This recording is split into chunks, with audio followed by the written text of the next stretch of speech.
Hi செல்லக்குட்டீஸ், இன்றைக்கி என்ன டிப்ஸ்ன்னு பார்க்கலாமா? நம்ம வீட்டிலேயே வந்து இன்றைக்கி டிஷ்வாஷ் சோப் டிஸ்பென்சர் தான் பார்க்க போகிறோம். அதுக்காக நம்ம சாப்பாடெல்லாம் வாங்கும்போது கிடைக்கிற இந்த பாக்ஸ், அதேமாதிரி பேரத்தப்பழ பாக்ஸ்லேருந்து ஒன்று எடுத்து மாற்றி வச்சுக்கோங்க. இப்போ நம்ம வந்து ஷாம்பு யூஸ் பண்ணும்போது அதில் வந்து ப்ரெஸ் பண்ணுறதுக்குள்ள அந்த பம்ப் இருக்கும். அந்த பம்போடைய மேல் போர்ஷனும் அந்த டியூபும் ரிமூவ் பண்ணிவிட்டு சென்ட்ரல் போர்ஷன் மட்டும் எடுத்துக்கலாம். இப்போ நம்ம வந்து ப்ரெஸ் பண்ணுற பாகம் வந்து இதே மாதிரி மூடிக்கு உள்ளாடி வச்சு ஒரு ஹோல் போட்டு நம்ம வந்து ஃபிக்ஸ் பண்ணிக்கணும்.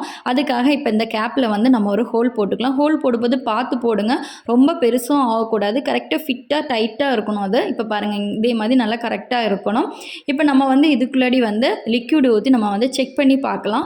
அமேசான்லேயே வந்து கடையிலேருந்து 200 ரூபா கொடுத்து 150 ரூபா கொடுத்து எதுக்கு வாங்கணும்? நம்ம வேஸ்ட்டாக வச்சுருக்கு இதே மாதிரி பாக்ஸ்லேயே வந்து வீட்லேயே நமக்கு பண்ணி பார்க்கலாம், காசை வந்து மிச்சப்படுத்திக்கலாம். இப்போ லிக்யூடெல்லாம் நல்லா மிக்ஸ் பண்ணிவிட்டு இப்போ நான் வந்து ட்ரை பண்ணி காமிக்கிறேன். எங்கிட்ட வந்து ஸ்க்ரப்பர் வந்து அந்த ஸ்பாஞ்ச் கிடையாது, நார்மலான ஸ்க்ரப்பர் தான் இருக்குது. நான் அதிலே உங்களுக்கு காமிக்கிறேன். இங்கே பாருங்கள் எப்படி வருதுன்னு பாருங்கள். பாத்திரம்லாம் சூப்பராக விளக்க முடியும். இந்த வீடியோ பிடிச்சிருந்தா லைக் பண்ணி சப்ஸ்கிரைப் பண்ணுங்கள். அடுத்த ஒரு அடிப்பொலி vlogல பார்க்கலாம். பாய்.